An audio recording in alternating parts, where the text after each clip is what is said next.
Hello guys, എൻ്റെ പുതിയ വീഡിയോയിലേക്ക് എല്ലാവർക്കും സ്വാഗതം. ഇന്നപ്പോൾ ഒരു ബിരിയാണിയുടെ റെസിപ്പിയാണ് കേട്ടോ ഞാൻ കാണിച്ചു തരാൻ പോകുന്നത്. വളരെ എളുപ്പത്തിൽ വളരെ ടേസ്റ്റി ആയിട്ട് എങ്ങനെയാണ് ബിരിയാണി വെക്കാമെന്ന് നമുക്ക് നോക്കാം. അപ്പോൾ ഞാൻ ഇന്ന് ഉണ്ടാക്കാൻ പോകുന്നത് ചിക്കൻ ബിരിയാണിയാണ് കേട്ടോ. അപ്പോൾ നമുക്ക് നേരിട്ട് വീഡിയോയിലോട്ട് പോവാം. 10 അല്ലി വെളുത്തുള്ളിയാണ് എടുത്തിരിക്കുന്നത്. ഒരു 2 ഇഞ്ച് വലിപ്പത്തിലുള്ള ഇഞ്ചി എടുത്തിട്ടുണ്ട്. ഒരു 5 പച്ചമുളകാണ് ഞാൻ എടുത്തിട്ടുള്ളത്. നിങ്ങൾക്ക് എരിവ് കൂടുതലാണെങ്കിൽ കുറച്ചെടുത്താൽ മതി കേട്ടോ. 2-3 എടുത്താൽ മതി. അതെല്ലാം ചേർത്തൊന്ന് ക്രഷ് ചെയ്തെടുക്കണം. അപ്പോൾ അതിനകത്തേക്ക് ഒരു ചെറിയ ജാറിലോട്ടാണ് ഞാനിത് മാറ്റി കൊടുക്കുന്നത്. അതിനകത്തേക്ക് വലിയ ജീരകം, അതല്ലെങ്കിൽ പെരിഞ്ജീരകം എന്നൊക്കെ പറയുന്നത്, അതൊന്ന് ഇട്ട് കൊടുക്കുക. 1 ടീസ്പൂണാണ് ഞാനിവിടെ ഇട്ട് കൊടുത്തത്. അതും കൂടി ചേർത്ത് നന്നായിട്ടൊന്ന് മിക്സിയിൽ ക്രഷ് ചെയ്തെടുക്കുക. ഒരിക്കലും അരച്ചെടുക്കരുത് കേട്ടോ, ഒന്ന് പൊടിഞ്ഞു കിട്ടിയാൽ മതി. ഈ ചിക്കനിലേക്ക് ആവശ്യമായിട്ടുള്ള മസാലയാണ് ഞാൻ ഇവിടെ എടുക്കുന്നത് കേട്ടോ. 1 ടീസ്പൂൺ കാശ്മീരി മുളക് പൊടിയാണ് ഞാൻ എടുത്തിരിക്കുന്നത്. ഒരു 3/4 ടീസ്പൂൺ ഗരം മസാല എടുത്തിട്ടുണ്ട്. ഒരു 1/4 ടീസ്പൂൺ കുരുമുളക് പൊടിയാണ് എടുത്തിരിക്കുന്നത്. ഒരു 1/2 ടീസ്പൂൺ ഉപ്പും കൂടി ചേർത്ത് കൊടുക്കുവാണ്. പിന്നെ മഞ്ഞൾപ്പൊടി ഒരു 1/4 ടീസ്പൂൺ മതി കേട്ടോ. പിന്നെ മല്ലിപ്പൊടി ഒരു വലിയ ടീസ്പൂണാണ് ഞാൻ ചേർത്ത് കൊടുക്കുന്നത്. ചിക്കൻ മസാല ഒരു വലിയ ടീസ്പൂൺ ചേർത്ത് കൊടുക്കുന്നുണ്ട്. മുളക് പൊടി ഒരു 1/2 ടീസ്പൂൺ, അതായത് എരിവുള്ള മുളക് പൊടി കേട്ടോ, അതൊരു 1/2 ടീസ്പൂണാണ് ചേർത്ത് കൊടുക്കുന്നത്. ബിരിയാണി മസാല ഞാൻ ചേർത്ത് കൊടുക്കുന്നുണ്ട്, അത് 1/2 ടീസ്പൂണാണ് ഞാൻ ചേർത്ത് കൊടുക്കുന്നത്. പിന്നെ തൈര് ഒരു വലിയ സ്പൂൺ നിറച്ച് ചേർത്ത് കൊടുക്കണം കേട്ടോ. എൻ്റെ ഈ പൊടികൾക്കൊക്കെ ഇത്ര കളർ വരാൻ കാരണം ഞാൻ വീട്ടിൽ തന്നെ പൊടിച്ച് റെഡിയാക്കുന്നതാണ്. അതുകൊണ്ടാണ് ഇത്ര കളറായിട്ട് ഇരിക്കുന്നത്. നിങ്ങൾക്ക് കടയിൽ നിന്ന് വാങ്ങിക്കുന്നതായാലും ഓക്കെയാണ് കേട്ടോ. ഞാൻ ഒരു ബ്രാൻഡിൻ്റെയും പൊടികളല്ല ഉപയോഗിക്കുന്നത്. ഞാൻ തന്നെത്താനെ പൊടിച്ചുണ്ടാക്കുക, അല്ലെങ്കിൽ മില്ലിൽ നിന്ന് മേടിക്കുകയാണ് കേട്ടോ ചെയ്യാറ്. നിങ്ങൾക്കും അങ്ങനെ തന്നെ ചെയ്യുന്നതായിരിക്കും ഹെൽത്തിന് നല്ലത്. അപ്പോൾ ഇതിനകത്തേക്ക് ഞാൻ ചേർക്കാൻ പോകുന്നത് 3 വലിയ ടീസ്പൂൺ തൈരാണ്. കട്ട തൈരാണ് ചേർക്കുന്നത്. ഒത്തിരി പുളിയൊന്നും ഇല്ലാത്ത തൈരാണ് കേട്ടോ ഞാൻ ഇത്ര എടുത്തിട്ടുള്ളത്.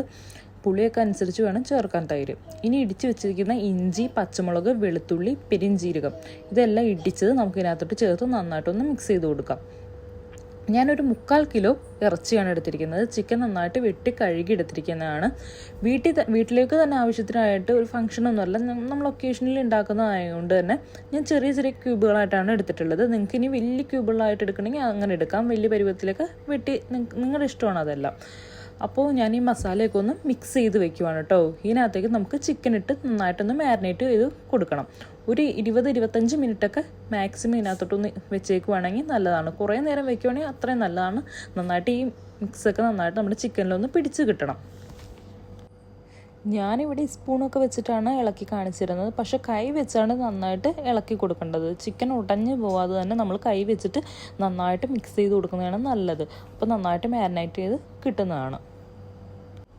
മീറ്റ് ആണെങ്കിലും ഫിഷ് ആണെങ്കിലും ഒരു ഫ്രഷ്നെസ് ഉണ്ടാവാൻ വേണ്ടിയിട്ട് കഴുകുന്ന സമയത്ത് 1 ടീസ്പൂൺ ഗോതമ്പ് മാവ് ഉണ്ടല്ലോ, അതും കൂടി ചേർത്തിട്ടിട്ട് നന്നായി കഴുകുവാണെങ്കിൽ നല്ലൊരു ഫ്രഷ്നെസ് കിട്ടും കേട്ടോ. ഒരു സ്മെല്ലൊക്കെ ഉണ്ടല്ലോ, അതൊക്കെ ഒന്ന് മാറി കിട്ടുവേ. നല്ലൊരു ഫ്രഷ് ആയിട്ടുള്ള മീറ്റായിരിക്കും നമുക്ക് കഴിക്കാൻ കിട്ടുക. ഇതൊരു ടിപ്പാണേ. ഇനി നമുക്ക് റൈസ് റെഡിയാക്കാം. അതിനകത്തേക്ക് ആവശ്യമായിട്ടുള്ള മസാലകളാണ് ഞാനിവിടെ കാണിച്ചു തരാൻ പോകുന്നത് കേട്ടോ.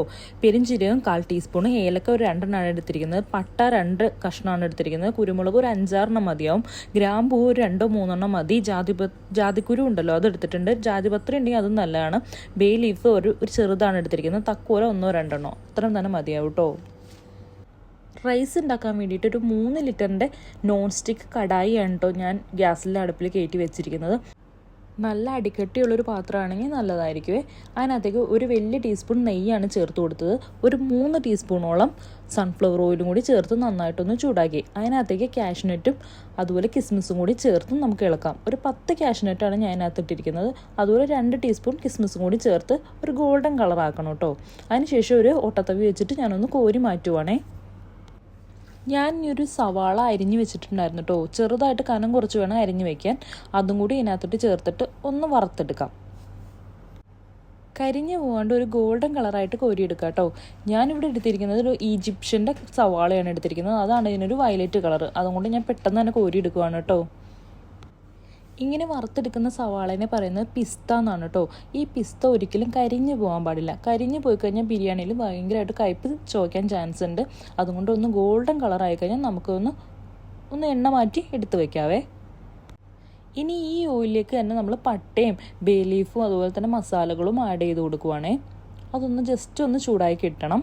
അതുവരെ ഒന്ന് എല്ലാം കൂടി ഇട്ടിട്ട് കുറച്ച് കട്ടിയുള്ളതൊക്കെ ഞാൻ ആദ്യം ഇടുവാണ്. അതിനുശേഷമാണ് കട്ടി കുറഞ്ഞ ഈ ജീരകമൊക്കെ ചേർത്ത് കൊടുക്കുന്നത് കേട്ടോ. അല്ലെങ്കിൽ പെട്ടെന്ന് കത്ത് പിടിക്കാൻ ചാൻസ് ഉണ്ട്. ഇതൊന്ന് ചൂടായി കിട്ടണം. അതുവരെ ഒന്ന് ഇളക്കിയൊക്കെ കൊടുക്കാം. ഈ മസാല ചേർത്തതിന് ശേഷം അപ്പം തന്നെ നമുക്ക് സവാള അരിഞ്ഞതും കൂടി ഇതിനകത്ത് ചേർത്ത് കൊടുക്കണം കേട്ടോ. ഞാൻ പക്ഷേ ഇപ്പോഴല്ല സവാള ചേർത്ത് കൊടുക്കുന്നത്, ഞാൻ വെള്ളം ഒഴിച്ചതിന് ശേഷമാണ് സവാള ചേർത്ത് കൊടുക്കുന്നത്. കാരണം ഞാൻ പറഞ്ഞല്ലോ ഈജിപ്ഷ്യൻ്റെ ഉള്ളിയാണ് എനിക്കിവിടെ അവൈലബിൾ ആയിട്ട് കിട്ടിക്കൊണ്ടിരുന്നത്. അപ്പോൾ അതിനകത്തുനിന്ന് കളർ ഇളകുന്നുണ്ട്, ഒരു വയലറ്റ് കളറായിട്ടുള്ളത് ഇളകി പോകുന്നുണ്ട്. അപ്പോൾ ബിരിയാണിയുടെ കളർ വയലറ്റ് കളർ വരാണ്ടിരിക്കാനാണ് വെള്ളം ചേർത്തതിന് ശേഷമാണ് ഞാൻ ഉള്ളി ഇട്ട് കൊടുക്കുന്നത്. അപ്പോൾ ഞാൻ ആദ്യം തന്നെ വാട്ടർ ചേർക്കുകയാണ്. അരി എടുത്തതിൻ്റെ നേരെ ഇരട്ടിയാണ് വെള്ളം ചേർത്ത് കൊടുക്കേണ്ടത്. അപ്പം ഞാൻ എടുത്തിരിക്കുന്നത് 3 കപ്പ് അരിയാണ് എടുത്തിരിക്കുന്നത്. ആ സെയിം കപ്പിൽ തന്നെ ഇരട്ടി 6 കപ്പ് വെള്ളമാണ് ഞാൻ ഇതിനകത്ത് ചേർത്ത് കൊടുക്കുന്നത് കേട്ടോ. വെള്ളം വളരെ ശ്രദ്ധിച്ച് വേണം അരിയിലോട്ട് ചേർക്കാൻ. കൂടിപ്പോകാനും പാടില്ല, കുറഞ്ഞു പോകാനും പാടില്ല. കൂടിപ്പോയി കഴിഞ്ഞാൽ കുഴഞ്ഞു പോകാൻ ചാൻസ് ഉണ്ട് വെന്ത്, അതുപോലെ കുറഞ്ഞു പോയി കഴിഞ്ഞാൽ അരി വേവാനും ചാൻസ് ഇല്ല കേട്ടോ. അപ്പോൾ അത് വളരെ ശ്രദ്ധിക്കണം. അതിനകത്തേക്ക് ഇനി ഒരു 1.5 ടീസ്പൂൺ ഉപ്പും കൂടി ഞാൻ ചേർത്ത് കൊടുക്കുകയാണേ.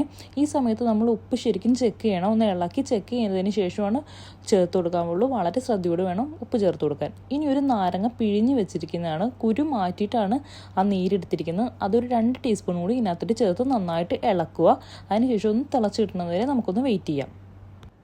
നിങ്ങൾ എൻ്റെ വീഡിയോ കാണുവാണെങ്കിൽ സ്കിപ്പ് ചെയ്യാണ്ട് തന്നെ കാണണം കേട്ടോ. അപ്പോൾ ദേ മസാലയൊക്കെ ചേർത്ത വെള്ളം ഒന്ന് തിളച്ച് കിട്ടിയിട്ടുണ്ട് കേട്ടോ. ഇനി നമുക്ക് അരിയാണ് ചേർത്ത് കൊടുക്കേണ്ടത്. ഞാൻ 3 കപ്പ് ജീരകശാല അരിയാണ് എടുത്തിരിക്കുന്നത്. അതൊന്ന് കഴുകി വൃത്തിയാക്കിയതിന് ശേഷം ഒരു 15 മിനിറ്റ് വെള്ളത്തിലിട്ടൊന്ന് കുതിർത്ത് ഡ്രൈ ചെയ്തതാണ് കേട്ടോ. അത് ഇതിനകത്തേക്ക് ചേർത്ത് കൊടുക്കുക. ചേർത്ത് കൊടുത്തതിന് ശേഷം നന്നായിട്ടൊന്ന് ഇളക്കി കൊടുക്കണം. ഒരു തിള വരുന്ന വരെ ഹൈ ഫ്ലെയിമിലാണ് ഞാനൊന്ന് ഇട്ട് കൊടുക്കുന്നത് ഈ ഒരു വെള്ളം. അതിനുശേഷം തിളച്ചതിന് ശേഷം നമുക്ക് ഫ്ലെയിം ഒന്ന് കുറച്ച് വെക്കാം. അതിനുശേഷം നന്നായിട്ടൊന്ന് മൂടി വെച്ചതിന് ശേഷം വേണം അരി വേവിച്ചെടുക്കാൻ. അതല്ലാണ്ട് നമ്മൾ ഫ്ലെയിം കൂട്ടിയിട്ട് കഴിഞ്ഞാൽ പെട്ടെന്ന് വെള്ളം വറ്റി പോവുകയും അരി വേവാണ്ടിരിക്കുകയും ചെയ്യും. അതുപോലെ ഈ ഒരു സമയത്ത് അരി ചേർക്കുമ്പോൾ തന്നെ ഇളക്കുന്നത് സ്കിപ്പ് ചെയ്യാൻ പാടില്ല. മുകളിൽ കിടക്കുന്ന അരി താഴെയിട്ടും താഴെ കിടക്കുന്ന അരി മുകളിലോട്ടും അങ്ങനെ ഒന്ന് മറിച്ച് നമ്മൾ കൊടുക്കണം. അരി കിടന്ന് ആ ഒരു എണ്ണയും നെയ്യൊക്കെ ഒന്ന് പിടിച്ച് വരാനാണ് ഇങ്ങനെ ചെയ്യുന്നത്. അല്ലെങ്കിൽ മുകളിൽ കിടക്കുന്ന അരി വേവാണ്ട് വരാനും ചാൻസ് ഉണ്ട്. വളരെ ശ്രദ്ധിച്ച് വേണം ചെയ്യാനേ. അരി ഇതുപോലെ ഇടുമ്പോൾ കറക്റ്റായിട്ടുള്ള വെള്ളമാണ് നമ്മൾ വെച്ചിരിക്കുന്നതെങ്കിൽ നമുക്ക് ടെൻഷൻ അടിക്കേണ്ട ആവശ്യമില്ല കേട്ടോ. അടി പിടിക്കുകയോ അല്ലെങ്കിൽ അങ്ങനെ വെള്ളം പറ്റിപ്പോയി അരി വേവാണ്ടിരിക്കുകയോ അങ്ങനെ ഒന്നും പേടിക്കേണ്ട. കറക്റ്റ് അളവിൽ വെള്ളം മാത്രം നിങ്ങളൊന്ന് വെച്ച് കൊടുത്താൽ മതി കേട്ടോ.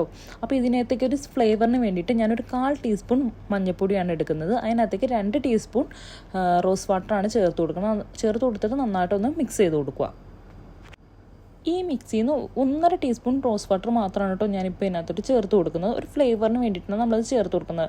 ഫ്ലേവർ മാത്രമല്ല ഇതിനകത്തൊരു കളറും കൂടി കിട്ടും. റൈസിന് അല്ലെങ്കിൽ വൈറ്റ് കളറായിട്ട് കിടക്കുവേ.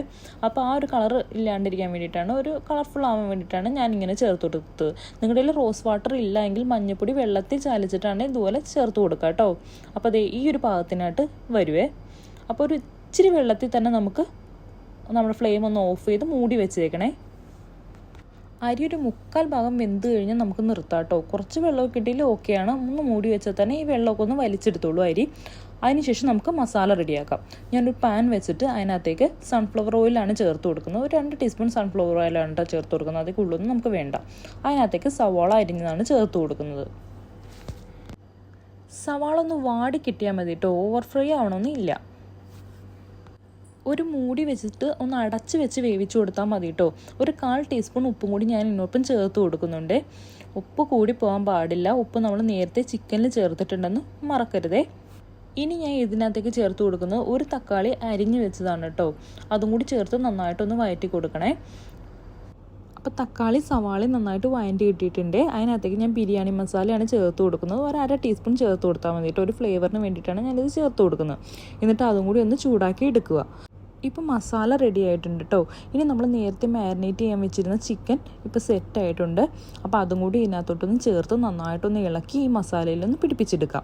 അതുമാത്രമല്ല ചിക്കൻ നന്നായിട്ട് വെന്തും കൂടി കിട്ടണം. ഇതിനകത്തേക്ക് ഞാൻ വെള്ളം ചേർത്ത് കൊടുക്കുന്നില്ല. നിങ്ങൾക്ക് ആവശ്യമുണ്ടെങ്കിൽ ചിക്കന് വേവ് കൂടുതൽ ഉണ്ടാവുമെന്ന് നിങ്ങൾക്ക് തോന്നുവാണെങ്കിൽ ഒരു 1/4 കപ്പ് വെള്ളം ഈ ഒരു സമയത്ത് നിങ്ങൾക്ക് ചേർത്ത് കൊടുക്കുക കേട്ടോ. ഞാൻ ഇതിനകത്തേക്ക് വെള്ളം ചേർക്കുന്നില്ല. ഈ ചിക്കനിൽ നിന്ന് തന്നെ വെള്ളം ഇറങ്ങി ഇത് നന്നായിട്ട് വെന്ത് കിട്ടും കേട്ടോ. ഒന്ന് അടച്ച് വെച്ച് വേവിക്കണമെന്ന് മാത്രമേ ഉള്ളൂ.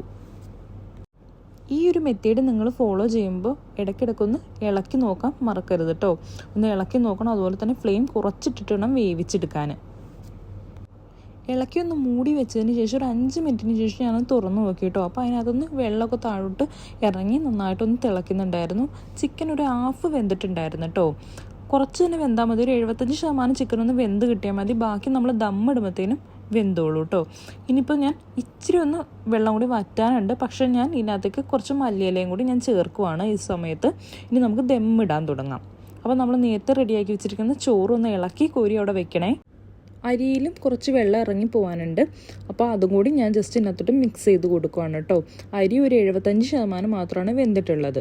അതും കൂടി നന്നായിട്ട് ഒന്ന് ലെയർ ചെയ്ത് കൊടുക്കാം മുകളിലോട്ട്. ഇപ്പോൾ ചിക്കൻ 75% മാത്രമാണ് വെന്ത് കിട്ടിയിട്ടുള്ളത്, കുറച്ച് വെള്ളം വറ്റിപ്പോവാനുണ്ട് കേട്ടോ. അതുപോലെ റൈസും 75% മാത്രമാണ് വെന്ത് കിട്ടിയിട്ടുള്ളൂ. വെള്ളം ഏകദേശം നന്നായിട്ട് വറ്റി തന്നെ കിട്ടിയിട്ടുണ്ടായിരുന്നു. ഇനി ഇതിലേക്ക് ഞാൻ ചോപ്പ് ചെയ്ത മല്ലിയിലയാണ് ചേർത്ത് കൊടുക്കുന്നത് കേട്ടോ. ഇനി നേരത്തെ നമ്മൾ റെഡിയാക്കി വെച്ചിരുന്നില്ലേ സവാള വറുത്തത്, പിസ്ത, അപ്പോൾ അതൊന്ന് തൂവി കൊടുക്കുന്നുണ്ട്. പിന്നെ കിസ്മിസും അണ്ടിപ്പരിപ്പും അതും കൂടി ഒന്ന് തൂവി നമുക്കൊന്ന് സെറ്റാക്കി കൊടുക്കാം. അതിൻ്റെ മുകളിലിട്ട് വീണ്ടും ഒരു ലെയർ റൈസും കൂടി നമ്മൾ ചേർത്ത് നന്നായിട്ടൊന്ന് പ്രസ് ചെയ്ത് കൊടുക്കണം കേട്ടോ. അതിൻ്റെ മുകളിലോട്ട് സെയിം ഇതുപോലെ തന്നെ ഒന്ന് റിപ്പീറ്റ് ചെയ്ത് കൊടുക്കുക. മല്ലിയില തൂവുക, അതിൻ്റെ അകത്തേക്ക് പിസ്തയും അതുപോലെ അണ്ടിപ്പരിപ്പും കിസ്മിസും ചേർത്ത് കൊടുക്കുക. ഏറ്റവും ടോപ്പിലെത്തുമ്പോൾ കുറച്ച് പുതിനയില ഞാൻ ചേർത്ത് കൊടുക്കുന്നുണ്ട്. നിങ്ങൾക്ക് വേണമെങ്കിൽ മല്ലിയില ചേർക്കുമ്പോൾ തന്നെ പുതിന കൂടിയും ചേർത്ത് കൊടുക്കാവുന്നതാണ്. എനിക്ക് അത്ര ഫ്ലേവർ ഇഷ്ടമല്ലാത്തതുകൊണ്ട് ഞാൻ ടോപ്പിൽ മാത്രമാണ് 2-3 ഇല ചേർത്ത് കൊടുക്കുന്നത് കേട്ടോ. ഇനി ഞാൻ ഇതിനകത്തേക്ക് ചേർത്ത് കൊടുക്കാൻ പോകുന്നത് നമ്മൾ നേരത്തെ മഞ്ഞൾപ്പൊടിയിൽ റോസ് വാട്ടർ മിക്സ് ചെയ്ത് വെച്ചിരുന്നില്ലേ, അതിനകത്ത് 1 ടീസ്പൂൺ ബാക്കിയുണ്ടായിരുന്നു. അതും കൂടി ഇതിൻ്റെ ടോപ്പിലൊന്ന് ഇട്ട് കൊടുക്കുകയാണ് കേട്ടോ. നല്ലൊരു ഫ്ലേവർ കിട്ടാൻ വേണ്ടിയിട്ടാണ് ഇതുപോലെ ചേർത്ത് കൊടുക്കുന്നത്. ഇനി നമുക്ക് ദമ്മിടാം. നന്നായിട്ട് മൂടി വെച്ച് നന്നായിട്ട് പ്രസ് ചെയ്തതിന് ശേഷം ഇതൊന്ന് അടച്ച് വെച്ചേക്കണം. ഇനി ആവിയൊന്നും പുറത്ത് പോകാൻ പാടില്ല. ലോ ഫ്ലെയിമിൽ ഒന്ന് കുക്ക് ചെയ്തെടുക്കാം. അപ്പോഴത്തേനും ഇതിൻ്റെ ഇടയ്ക്കൊന്ന് തുറക്കാനോ പാടില്ല. ജസ്റ്റ് ഒരു 5 to 7 മിനിറ്റാണ് ഒന്ന് കുക്ക് ചെയ്തെടുക്കേണ്ടത്. 5 to 7 മിനിറ്റ് കുക്കായതിന് ശേഷം ഇനി നമുക്ക് ഗ്യാസൊക്കെ ഒന്ന് ഓഫ് ചെയ്യാം. ഇതൊന്ന് അടുപ്പത്തുനിന്ന് ഇറക്കി വെക്കാം കേട്ടോ. ഇപ്പോഴിനി ദമ്മ് പൊട്ടിക്കാൻ പാടില്ല. ഒരു മണിക്കൂറെങ്കിലും നമ്മളൊന്ന് വെക്കണം കേട്ടോ. പെട്ടെന്ന് തന്നെ നമ്മൾ ദമ്മ് പൊട്ടിക്കാൻ പാടില്ല. ജസ്റ്റ് ഒന്ന് റെസ്റ്റിന് വെച്ചതിന് ശേഷം നമ്മൾ എപ്പോഴാണോ കഴിക്കുന്നത് ആ ഒരു സമയത്താണ് നമ്മളിത് പൊട്ടിക്കുന്നത് കേട്ടോ. അപ്പോൾ നമ്മുടെ മസാല താഴെയാണ് ഉള്ളത്, റൈസ് മുകളിലും. അപ്പോൾ അതൊന്ന് കൂട്ടി ഇളക്കാൻ പാടില്ല കേട്ടോ. ജസ്റ്റ് ഒന്ന് മാറ്റിയിട്ട് നമ്മൾ എടുക്കുന്നതാണ് നല്ലത്, അല്ലെങ്കിൽ ഇറച്ചി ഉടഞ്ഞു പോകാൻ ചാൻസ് ഉണ്ട് കേട്ടോ. അപ്പോൾ എനിക്ക് ഇതുപോലെയാണ് കിട്ടിയിട്ടുള്ളത്. ഞാനൊരു എഗ്ഗ് പുഴുങ്ങിയതും കൂടി ചേർക്കുന്നുണ്ട്. മാത്രമല്ല ഒരു സലാസും കൂടി ഞാൻ ചേർക്കുന്നുണ്ട് കേട്ടോ സൈഡിൽ. പിന്നെ ഒരു അച്ചാറും കൂടി എടുത്തിട്ടുണ്ടേ. ബിരിയാണിയുടെ കൂടെ നാരങ്ങാച്ചാറാണ് സൂപ്പർ കേട്ടോ. ഇതൊന്ന് ട്രൈ ചെയ്ത് നോക്കണേ. അപ്പോൾ തീർച്ചയായിട്ടും നിങ്ങൾക്ക് ഈ റെസിപ്പി ഇഷ്ടപ്പെട്ടെങ്കിൽ സബ്സ്ക്രൈബ് ചെയ്യാൻ, ആ ബെല്ലൈക്കൺ ഒന്ന് എനേബിൾ ആക്കി വെക്കാനും മറക്കരുതേ. പുതിയൊരു വീഡിയോ ആയിട്ട് വരുന്നവരെ ബൈ.